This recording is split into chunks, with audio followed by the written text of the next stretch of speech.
జై Telangana. Thank you అండి.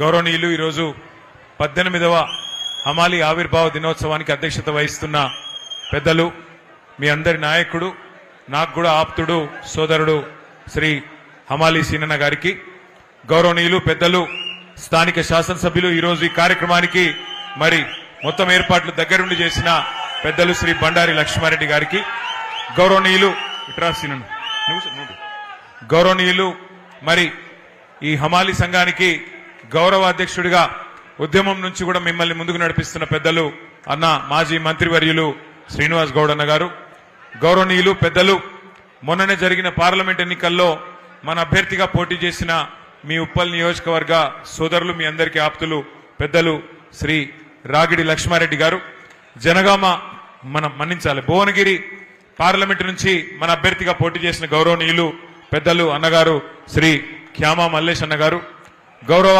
వేదిక పైన ఉన్న మా పెద్దలు బీఆర్టీయూ రాష్ట్ర అధ్యక్షులు శ్రీ రాంబాబు యాదవ్ గారు, గౌరవనీయులు శ్రీ సోమశేఖర్ రెడ్డి గారు, గౌరవనీయులు శ్రీ దేవేందర్ రెడ్డి గారు, గొల్లూరి అంజయ్య గారు, కొత్త రామారావు గారు, ఇంకా వేదిక ముందున్న మా గౌరవ కార్పొరేటర్లు మా ప్రభుదాస్ గారు, మా సాయిజన్ శేఖర్ గారు, మా బన్నాల గీతా ప్రవీణ్ గారు, ఇంకా నేను మా గంధం జ్యోత్స్న నాగేశ్వరరావు గారు, ఇంకెవరి పేర్లు మర్చిపోయిన వాళ్ళందరూ ఏమనుకోకుండ్రి, మన్నించాలి. ప్రభాకర్ రెడ్డి గారికి ఇంకా పేర్లు ఎవరెవరైతే మర్చిపోయిన వాళ్ళందరికీ, వేదిక ముందున్న మా హమాలి సోదరులందరికీ 18వ ఆవిర్భావ శుభాకాంక్షలు హృదయపూర్వకంగా తెలియజేసుకుంటా ఉన్నాం. అందరేమో ఇవాళ రాష్ట్రంలో ఎక్కడికి పోయినా కేసీఆర్ తాతెట్లున్నాడు అని అడుగుతున్నారు. కానీ ఇక్కడికి వస్తే నాకు ఒక బుడ్డ కేసీఆర్ని కల్పించండి ఇప్పుడే సీనన్న. ఆయన మన్మన్ పేరే కేసీఆర్ అని పెట్టుకున్నాడు. అంటే ఎంత ప్రేమ ఉంటే ఒక నాయకుని మీద గుండెల్లో ఎంత అభిమానం ఉంటే ఒకళ్ళ పేరు పెట్టుకుంటారో మీ అందరికి కూడా తెలుసు. మీ సంఘ సమస్యలే కాదు, మరి సమాజంలో ఉన్న సమస్యలు కూడా అన్ని అర్థం చేసుకుని ఇవాళ ఒకవైపు బీఆర్టీయూలో బలంగా పనిచేస్తూ మరొక వైపు మీ సమస్యల పరిష్కారం కోసం కొట్లాడుతున్న హమాలి సీనన్నకు ఒకసారి గట్టిగా చప్పట్లతో అందరం కూడా అభినందనలు చెప్దాం. ఒకసారి సీనన్న మన కార్మిక విభాగం మీటింగ్కి వచ్చిండు. వచ్చి ఆ మీటింగ్ లో మాట్లాడిన మాటలు నేను మొత్తం కేసీఆర్ గారికి చెప్పిన. ఏం చెప్పిండంటే, అన్న నా బిడ్డకు పెళ్లి చేసినప్పుడు నేను అక్కడ మన భువనగిరి ఆలేరు ప్రాంతంలో గింతంత జాగమ్మిన గుట్ట దగ్గర జాగమ్మితే ఆ రోజు గింత రేటు వచ్చింది.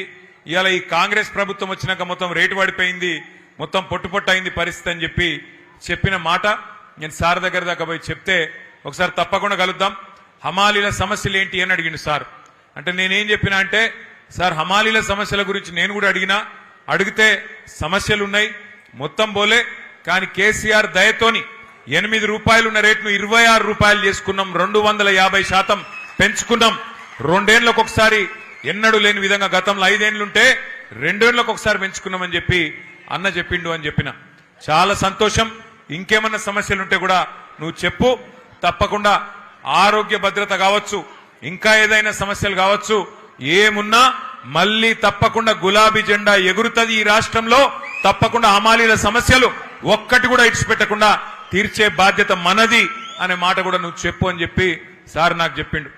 మరి మీకు తెలుసు, కేసీఆర్ సార్ వచ్చిన తర్వాత తెలంగాణలో మన ప్రభుత్వం వచ్చిన తర్వాత ఏ తీరుగా వడ్లు వండినాయి, ఏ తీరుగా సాగు విస్తీర్ణం పెరిగింది నాకంటే బాగా మీకే తెలుసు. ఎందుకంటే మోసటోనికి తెలుస్తుంది కష్టం, బస్తాలు మోస్తే తెలుస్తుంది కష్టం తప్ప డైలాగులతోని పంచ్ డైలాగులతోని ఏమి కాదు. మీరేమో కేసీఆర్ సార్ వచ్చినాక బస్తాలకు బస్తాలు, పుట్లకు పుట్లు వడ్లు మీరు మోసినరు. మరి రాష్ట్రంలో ప్రజలకు బువ్వ పెట్టే విధంగా, దేశంలో ప్రజలకు బువ్వ పెట్టే విధంగా అటు రైతన్న కష్టపడితే మరి మోసి మోసి మోసి మీ ఈపులో కాయలు కాసిన పరిస్థితి. మీరేమో బస్తాలు మోసి, వడ్ల బస్తాలు మోసి, బియ్యం బస్తాలు మోసి మీరు కష్టపడ్డారు. మరి ఇవాళ ముఖ్యమంత్రి గారు ఉన్నారు, ఆయన కూడా కష్టపడుతున్నాడు. ఏం సంచులు మోస్తున్నాడో నాకంటే బాగా మీకే ఎరక. ఏం సంచులు మోస్తున్నాడో, యాడికి మోస్తున్నాడో మీకే ఎరక.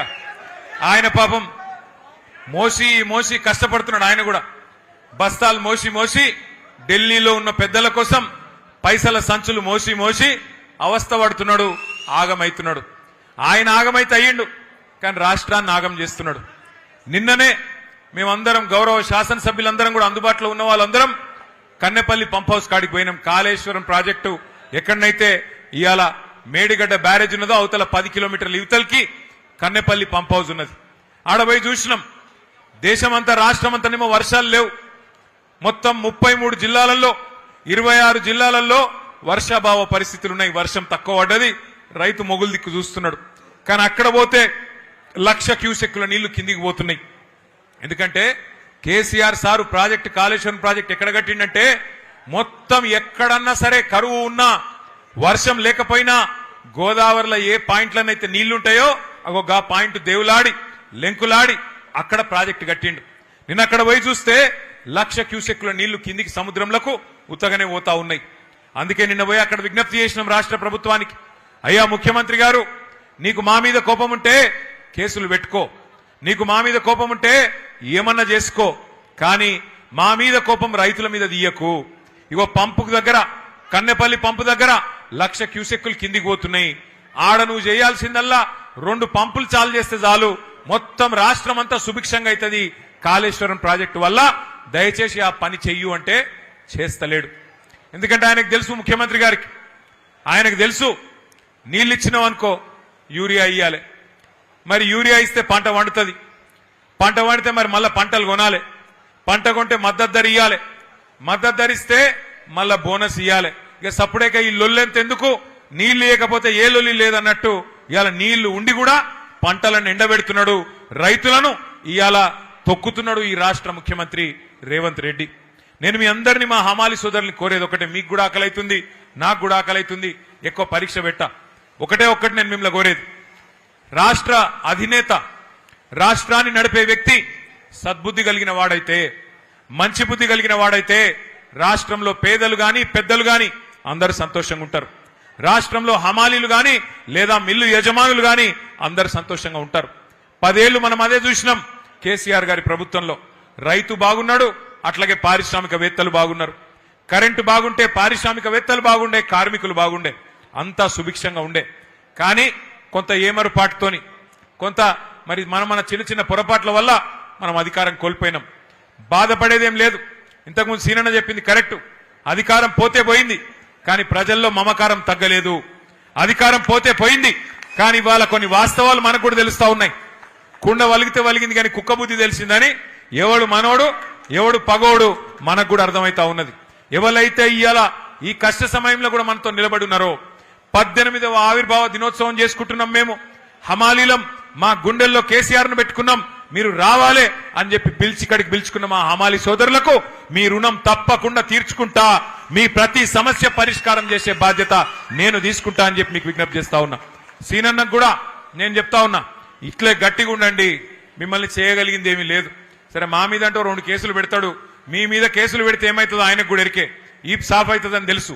అందుకే మిమ్మల్ని ఎవ్వడు ఏమీ చేయలేడు. ఐకమత్యంగా ఉండండి, గట్టిగా ఉండండి. ఇంకొక 2 ఏళ్లలో తిరిగి కేసీఆర్ గారిని ముఖ్యమంత్రి చేసుకుందాం. బ్రహ్మాండంగా చిన్న చిన్న సమస్యలు ఏమున్నా తప్పకుండా పరిష్కారం చేసుకుందామని చెప్పి మీ అందరికీ కూడా తెలియజేస్తూ, మరి ఈరోజు శుభదినం, మంచి కార్యక్రమాన్ని ఏర్పాటు చేయడంలో లక్ష్మారెడ్డి గారు పూర్తి సహకారం అందించారు. వారికి గట్టిగా, ఎమ్మెల్యే గారికి గట్టిగా చప్పట్లతో వారికి కూడా అభినందనలు చెప్పాలి. అట్లాగే మా గౌరవ కార్పొరేటర్లందరూ వారు కూడా ఇవాళ